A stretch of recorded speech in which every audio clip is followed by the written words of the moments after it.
ടോക്സിന്റെ പുതിയൊരു വീഡിയോയിലേക്ക് സ്വാഗതം.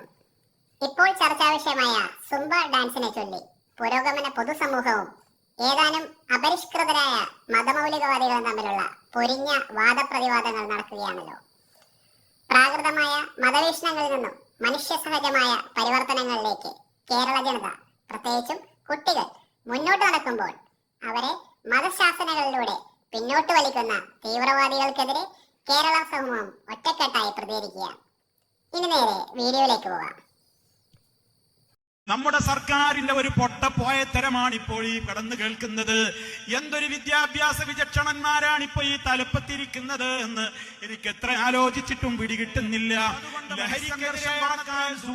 ഡാൻസ് എന്തൊരു വലിയ രൂപത്തിലുള്ള വിരോധാഭാസമാണ് ഈ ഡാൻസ് എന്ന് പറയുന്ന പരിപാടി. അത് ടീച്ചർമാരും മാഷമാരും ആൺകുട്ടികളും പെൺകുട്ടികളും അതൊരുമിച്ച് അവരങ്ങനെ തുള്ളണമെങ്കിൽ നമ്മൾ ഈ പറയുന്ന ഇസ്ലാമിന്റെ വേഷം ധരിച്ചുകൊണ്ട് അത് പറ്റൂല. അതുകൊണ്ട് സൂംബ ഡാൻസിന് ഒപ്പിച്ച ഒരു യൂണിഫോം ഉണ്ടാക്കും. അതിങ്ങനെ ആടിക്കളിക്കുന്ന തൂങ്ങിക്കളിക്കുന്ന ലൂസുള്ള ഡ്രസ്സൊന്നും ആ ഡാൻസിന് പറ്റൂല. അതുകൊണ്ട് തന്നെ നല്ല ടൈറ്റ് ഫിറ്റുള്ള ഡ്രസ്സ് വേണ്ടി വരും. എന്നിട്ടാണും പെണ്ണും തന്നെ ഒരുമിച്ച് തന്നെ അവിടെ കളിക്കും. അത് ഞങ്ങൾ ആരും അറിഞ്ഞില്ല, ഞങ്ങൾ ആരും അറിഞ്ഞില്ല. അതുപോലെ തന്നെ അത് കൂടുകളോളമുള്ള തുള്ളലുകളാണ്. പ്രിയപ്പെട്ട മുസ്ലിം അധ്യാപകന്മാരെ, മുസ്ലിം രക്ഷിതാക്കളെ, മുസ്ലിം ഉപ്പമാരെ, ഉമ്മമാരെ, വിദ്യാർത്ഥികളെ, നിങ്ങളതിന് ചേരണ്ട. അത് റഹ്മാനായ റബ്ബിന് പൊരുത്തമില്ലാത്ത സംഗതിയാണ്. മാസങ്ങളിലെ വിദേശവാസത്തിന് ശേഷം മടങ്ങിയെത്തിയതാണല്ലോ കേരളത്തിൽ. വന്ന ഉടനെ കേൾക്കുന്ന കാര്യം ഇതൊക്കെയാണ്. എന്താണ് ഇപ്പോൾ തോന്നുന്നത് ഈ ഘട്ടത്തിൽ? വെൽക്കം പപ്പിക്കുട്ടി, വെൽക്കം. എൻ്റെ സ്മൃതി, ഞാൻ ഈ പൗരോഹിത്യത്തെ പറ്റി ആലോചിക്കുക. അവരൊരു സമാന്തര ഭരണകൂടമാണ് എന്നാണ് അവർ വിചാരിക്കുന്നത്.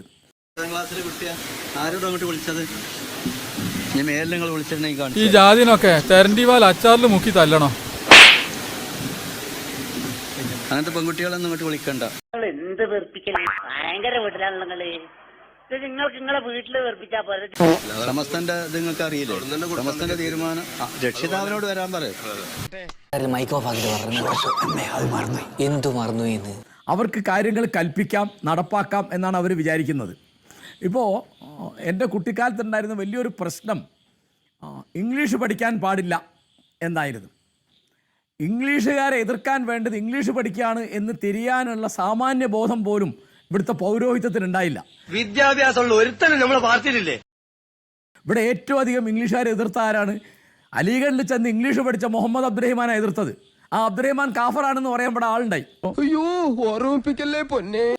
ഇതാണ്, അതായത് പുതുമ എന്ത് വന്നാലും അലിഗഡ് മുസ്ലിം യൂണിവേഴ്സിറ്റിയുടെ സ്ഥാപകൻ സർ സയ്യിദ് അഹമ്മദ് ഖാനെ കാഫർ എന്നാണ് വിളിച്ചത്. സമുദായങ്ങൾ തമ്മിലുള്ള മൈത്രിയൊക്കെ മൈക്കിന്റെ മുമ്പിൽ പ്രസംഗത്തിൽ മതി, പ്രവൃത്തിയിൽ ഇപ്പൊ വേണ്ട.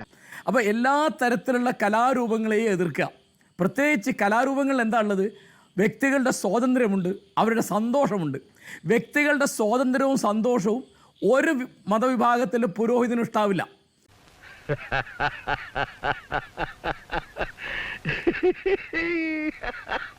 എന്താ കാര്യം? അവർക്ക് ദൈവമുണ്ട്, മരണമുണ്ട്, പരലോകമുണ്ട്, നരകമുണ്ട് എന്ന് പറഞ്ഞ് പേടിപ്പിച്ച് നിർത്തുകയാണ്. ഇതുവരെ വളരെ ശരിയാണ്. സന്തോഷിക്കാൻ പാടില്ല, സ്വാതന്ത്ര്യം അനുഭവിക്കാൻ പാടില്ല.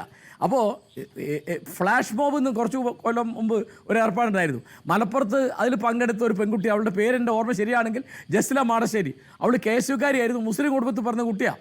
അത് വലിയ പ്രശ്നമായി, ഒന്നും പറയണ്ട. എത്ര കാലമാണ് ഒരു ഫ്ലാഷ് മോബ് പങ്കെടുത്തതിന്. അപ്പോൾ അതായത് ഇപ്പം ഫോട്ടോസ് എല്ലാം മോർഫ് ചെയ്ത് വരിക, നമ്മുടെ ലൈംഗിക അധിക്ഷേപം നടത്തുക, നമ്മുടെ വീട്ടുകാരുടെ ഫോട്ടോസ് മോർഫ് ചെയ്ത് വിടുക, നമ്മുടെ വീട്ടുകാരുടെ സിസ്റ്ററിനെ കുറിച്ച്, ഉമ്മയെക്കുറിച്ച്, ഉപ്പായെക്കുറിച്ച്, അനിയനെക്കുറിച്ച് ഭയങ്കര മോശമായിട്ടിടുക. ഇത് ഫേസ്ബുക്കിൽ നിങ്ങൾ കാണുന്നത് മാത്രമല്ല, പുറത്തിറങ്ങുമ്പോൾ ഇതിൻ്റെ 100 ഇരട്ടിയുണ്ട് അക്രമം. ഫോണിലേക്ക് വരുന്ന ഓരോ കോളുകളിലും പറയുന്നത്, എൻ്റെ അനിയൻ ബാംഗ്ലൂരിൽ പുറത്തിറങ്ങി കഴിഞ്ഞാൽ അവൻ്റെ ലൊക്കേഷൻ പറഞ്ഞിട്ടാണ് എനിക്ക് ഫോൺ വരുന്നത്. എൻ്റെ ഉപ്പ പുറത്തിറങ്ങി കഴിഞ്ഞാൽ ഉപ്പയുടെ ലൊക്കേഷൻ പറഞ്ഞിട്ടാണ് എനിക്ക് ഫോൺ വരുന്നത്, വെച്ചേക്കില്ല എന്നും പറഞ്ഞിട്ട്. അതായത് ഇതാണ് സമാധാന മതം എന്ന് പറഞ്ഞിട്ട് ഇവരുടെ ആറ്റിറ്റ്യൂഡ് ഇങ്ങനെയാണ്. ബാപ്പമാര് ബാക്ക് കൊടുത്ത പണ്ടല്ലേ, ഇപ്പൊ ഓളുടെ ഇഷ്ടം കൂടി നോക്കണ്ടേ, വലുതായില്ലേ. അവർ ശരീരം കൊണ്ട് ചലനമുണ്ടാക്കുന്നു, അവർ സന്തോഷിക്കുന്നു. ഇപ്പോൾ എൻ്റെയൊക്കെ കുട്ടിക്കാലത്ത് മദ്രസയിൽ അറിയോ, പെൺകുട്ടികൾക്ക്, ഞാൻ സുന്നി മദ്രസയിൽ പഠിച്ച ആളാണ് ഞാൻ. 1962 ഞാൻ 5ാം തരം പരീക്ഷ പാസ്സാകുമ്പോൾ എൻ്റെ കൂടെ പഠിക്കുന്ന പെൺകുട്ടികൾക്ക് പരീക്ഷ എഴുതാൻ പാടില്ല, എഴുത്ത് പാടില്ല, എഴുത്ത് പഠിക്കൽ ഹറാമാണ്. നിനക്കതൊക്കെ എങ്ങനെയാ സാധിക്കുന്നത്? അങ്ങനെ ഇവർ പണ്ട് ഹറാമാക്കി എന്തെല്ലാം ഹലാലായി.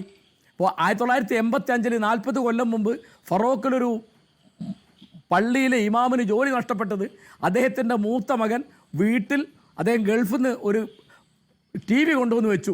ആ TV നമ്മുടെ ഇമാമ് കാണുന്നുണ്ടാവാം എന്ന് പറഞ്ഞിട്ട് അദ്ദേഹത്തെ പുറത്താക്കിയത് 1985. ഇപ്പോൾ അവർ ചാനൽ നടത്തുന്നു. ആലോചിച്ച് നോക്കൂ. ഇതുപോലെ ഫോട്ടോ എടുക്കുന്നത് ഹറാമായിരുന്നു, ചിത്രം വരയ്ക്കുന്ന ഹറാമായിരുന്നു. എൻ്റെയൊക്കെ കുട്ടിക്കാലത്ത് ഇവിടെ മദ്രസയിൽ ശാസ്ത്രമേളയ്ക്ക് പോകുന്ന ഹറാമായിരുന്നു.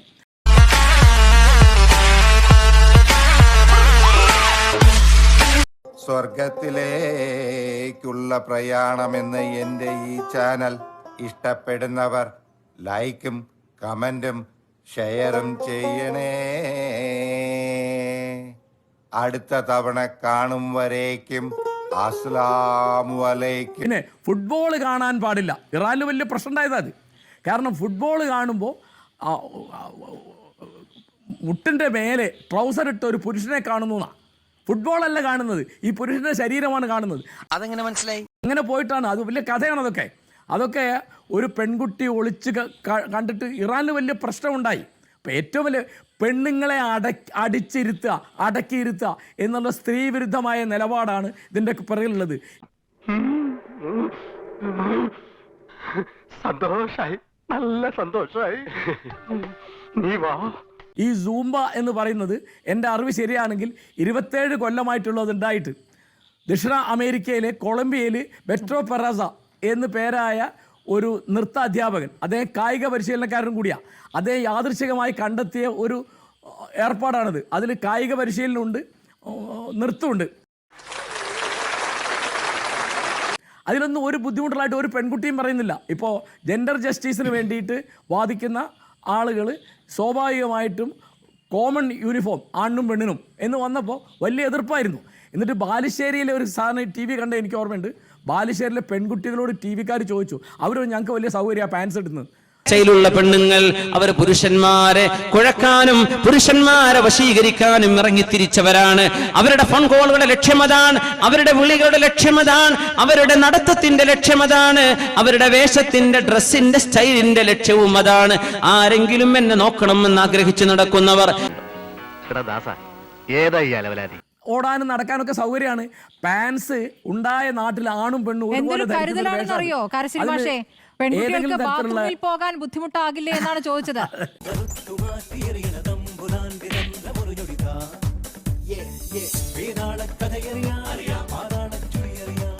അത് പെൺകുട്ടികൾക്കല്ല, അവർക്കല്ല ബുദ്ധിമുട്ട്. ഇവർ പറയാണ് ഈ ഏതെങ്കിലും ഒരു സ്ത്രീ അല്ലെങ്കിൽ ഒരു പെൺകുട്ടി ഇതിങ്ങനെ ഇടുന്നത് ബുദ്ധിമുട്ടാണ് എന്ന് പറഞ്ഞാൽ നമുക്കത് കേൾക്കാം. ഏവം പുലിയാണ് കേട്ടാ. പുലി എന്ന് പറഞ്ഞാൽ വെറും പുലിയല്ല, ഒരു സിംഹം. അപ്പോൾ ഇവിടെ കേരളത്തിലൊരു വാദം എന്താണ്? വിവാഹപ്രായം 18 വയസ്സിൽ നിന്ന് 15 ആക്കണം എന്നാണ് പുരോഹിതന്മാർ പറയുന്നത്. എന്താണ് വിവാഹപ്രായം കൂട്ടിയാൽ പഠനം കൂടുമെന്നത്? അത് ഒന്ന് യുക്തിഭദ്രമായിട്ട് ഓർക്കാനല്ല. കാര്യം നമ്മുടെ നാട്ടിൽ വിവാഹം കഴിഞ്ഞിട്ട് എത്രയോ കുട്ടികൾ പഠിച്ചുകൊണ്ടിരിക്കുന്നില്ലേ?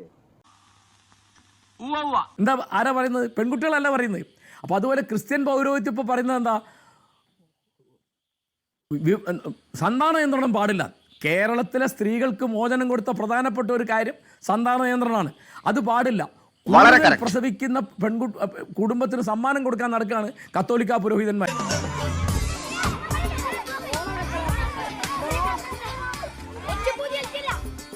ജോയിന്റ് ഫാമിലി ആണല്ലേ? എന്തൊരു ബഹളമായിരുന്നു കേരളത്തിലെ ക്രിസ്ത്യൻ മുസ്ലിം പള്ളികളിൽ നിന്ന്. എനിക്ക് നല്ല ഓർമ്മയുണ്ട്. ഞാനിന്ന് ഡിഗ്രിക്ക് പഠിക്കുകയാണ്. അതൊക്കെ ഇപ്പോൾ പോയി. ഇപ്പം സന്താന നിയന്ത്രണത്തിൻ്റെ കാര്യം പോയി, സിനിമയുടെ ഹറാമ് പോയി, ചിത്രം വരയ്ക്കുന്നതിൻ്റെ ഹറാമ് പോയി,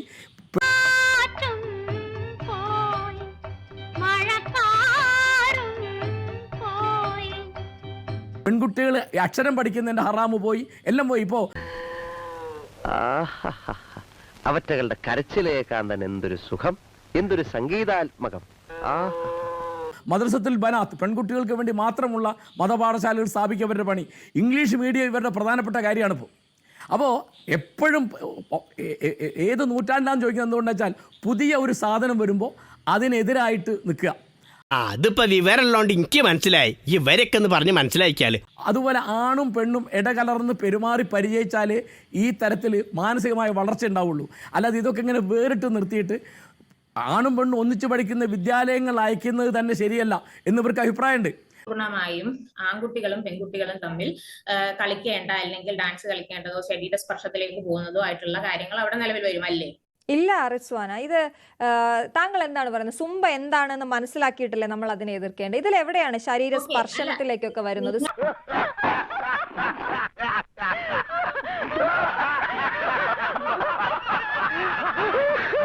ഇതിൻ്റെയൊക്കെ പ്രശ്നം എന്താ വെച്ചാൽ ഏതെങ്കിലും സ്കൂളിൽ മുസ്ലിം പെൺകുട്ടിയോ ആൺകുട്ടിയോ അഡ്മിഷന് ചെല്ലുമ്പോൾ അവരൊന്ന് സംശയിക്കും. കാരണം നാളെ ഈ കുട്ടി അഡ്മിഷൻ കൊടുത്തിട്ട് നാളെ ഇവനെ കൊണ്ട് വല്ല പ്രശ്നം ഉണ്ടാവുക.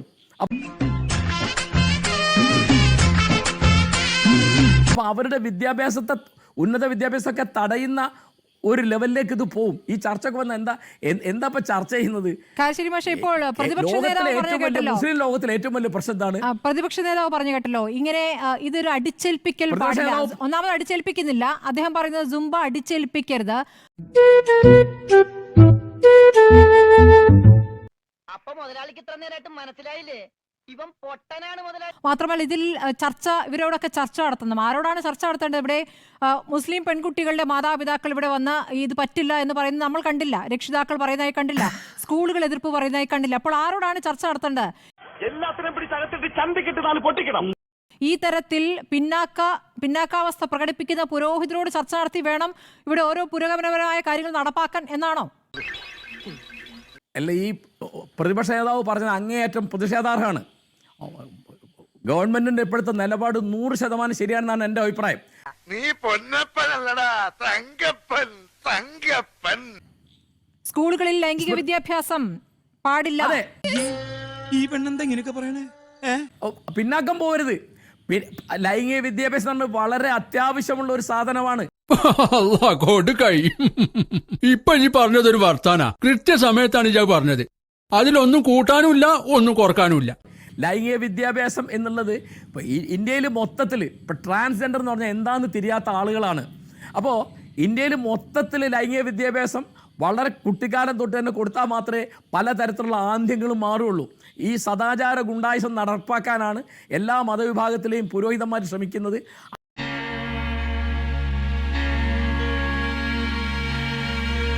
ഭീഷണിപ്പെടുത്തിയാൽ വീണു പോകാനേ ഉള്ളൂ ഇവിടുത്തെ ഗവൺമെൻറ്റുകളും ഇവിടുത്തെ പാർട്ടികളും. ആരോട് ചർച്ച നടത്തണം എന്നാണ് പ്രതിപക്ഷ നേതാവ് ഉദ്ദേശം എന്ന് പറഞ്ഞാൽ എനിക്ക് മനസ്സിലാവുന്നില്ല. കാരണം PTA എന്നൊരു സാധനമുണ്ട് സ്കൂളിൽ, അവരാണല്ലോ ഒക്കെ തീരുമാനിക്കുന്നത്. അല്ലെ ടീച്ചേഴ്സ് അസോസിയേഷൻ, അല്ലെ വിദ്യാർത്ഥികളുടെ സംഘടന, അവർക്കൊന്നും ഇല്ലാത്ത പ്രശ്നം പുറമേ നിന്ന് മതപൗരോഹിത്യം അടിച്ചേൽപ്പിക്കുക. തലച്ചോറ് നായിന്നാലേ പറഞ്ഞിട്ട് കാര്യമല്ല.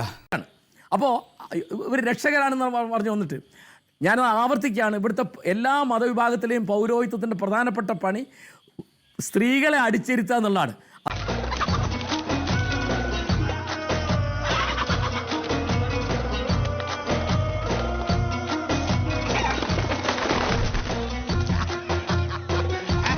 സംസ്ഥാന ഗവൺമെൻറ്, വിദ്യാഭ്യാസ മന്ത്രി, മുഖ്യമന്ത്രിയൊക്കെ ഈ പറഞ്ഞ നിലപാടിൽ ഉറച്ചു നിൽക്കണം. നിന്നെ ഇതിനൊന്നും കൊള്ളുകയില്ലെന്ന് നീ വീണ്ടും വീണ്ടും തെളിയിച്ചിരിക്കുകയാണ് എന്റെ വിജയ. എന്നിട്ട് പൗരോഹിത്യത്തെ പഠിപ്പിക്കണം. അതുകൊണ്ട് പറയേണ്, അവസാനമായിട്ട് ചോദിക്കേണ്, ആനക്ക് ഒഴിഞ്ഞു പോവാൻ പറ്റുമോ ഇല്ലയോ? ഇവിടെ ഇപ്പം പെണ്ണുങ്ങൾ എഴുത്തു പഠിക്കാൻ പാടില്ല എന്നുള്ളത് തീർന്നു പോയില്ലേ? ഇപ്പോൾ ഇവർക്ക് ഇവർ പറഞ്ഞിരുന്നു എന്ന് 1934 സമസ്തയുടെ പ്രമേയത്തെ പറ്റി ഞാൻ പറഞ്ഞു. എൻ്റെ ഓർമ്മ ശരിയാണെങ്കിൽ 34 മാർച്ച് 10 ആ പ്രമേയം പാസ്സാക്കിയത് മണ്ണാർക്കാട് വെച്ചിട്ട്. പെൺകുട്ടികൾ എഴുത്ത് പഠിക്കുന്നത് അനഭിലഷണീയമാണ്. 62-ലും നമ്മൾ തെണ്ടാൻ വന്നതല്ല, ചില തെണ്ടുകളെ പിടിഞ്ഞ് ഇറക്കി വിടാൻ വേണ്ടി വന്നതാണ്. കെട്ടും കിടക്ക് എടുത്തോണ്ട് രാത്രി തന്നെ സ്ഥലം കാലിയാക്കിക്കോളി, ഇല്ലെങ്കിൽ നമുക്ക് കടുത്ത പ്രയോഗങ്ങൾ നടത്തേണ്ടി വരും. കൂടി അത് മാറിയിട്ടില്ല എന്നുള്ളതാണ് എൻ്റെ അനുഭവം കാണിക്കുന്നത്. ഞാനന്ന് എൻ്റെ സുഹൃത്തായൊരു കുറച്ച് ഉണർന്നു കഴിഞ്ഞപ്പോൾ ഞാൻ എൻ്റെ സുഹൃത്തായൊരു മുസ്ലിമോട് ചോദിച്ചു, ഇത് എന്താണ് പെണ്ണുങ്ങൾ എഴുത്ത് പഠിച്ചത്? നിനക്കെന്തായിപ്പോയി, എഴുത്ത് പഠിച്ച പോലൊക്കെ പ്രേമലേഖനം എഴുതിക്കാളൂലേന്നാ. ഇതാണ് എന്റെ വ്യാകുല മാതാവ്, എന്നെ ആലോചന. എഴുത്ത് പഠിച്ചാൽ പ്രേമലേഖനം എഴുതിപ്പോവും. മലാല യൂസഫ് സായി എന്ന് പറയുന്നത് ഏത് അളവിലാണ് ആ കുട്ടി ദുരിതം അനുഭവിച്ചതെന്ന് ആലോചിച്ച് നോക്കുക. അപ്പോൾ പൗരോഹിത്യത്തിന് കീഴടങ്ങാത്ത രാഷ്ട്രീയ പ്രവർത്തനം ഉണ്ടെങ്കിൽ നമുക്ക് നവോത്ഥാനവും തുല്യതയും നീതിയും ഉണ്ടാവുള്ളൂ. ഗവൺമെൻറ്റിൻ്റെ ഈ നിലപാട് 100% ശരിയാണെന്ന് ഞാൻ വിചാരിക്കുന്നത്. ആറ്റിങ്ങൽ രാമകൃഷ്ണന് തെറ്റില്ല മോനെ. ശനി വരുന്നത് ഈ വഴിക്ക് തന്നെ. ശനി കൊണ്ടേ പോവും. ആര് കൊള്ളും? ഞാൻ തന്നെ. പ്രതിപക്ഷ നേതാവോ പ്രതിപക്ഷ പാർട്ടികളോ ഈ തരത്തിൽ പിന്തിരിപ്പൻ നിലപാടുകളെ പിന്തുണയ്ക്കുന്ന അഭിപ്രായങ്ങൾ പറയാൻ പാടില്ല എന്നാണ് എൻ്റെ അപേക്ഷ. കിട്ടി. മുതല് കിട്ടി. അപ്പൊ രക്ഷപ്പെട്ടല്ല. എന്റെ കാശ മേടിച്ചോ. Best of luck. Thank you.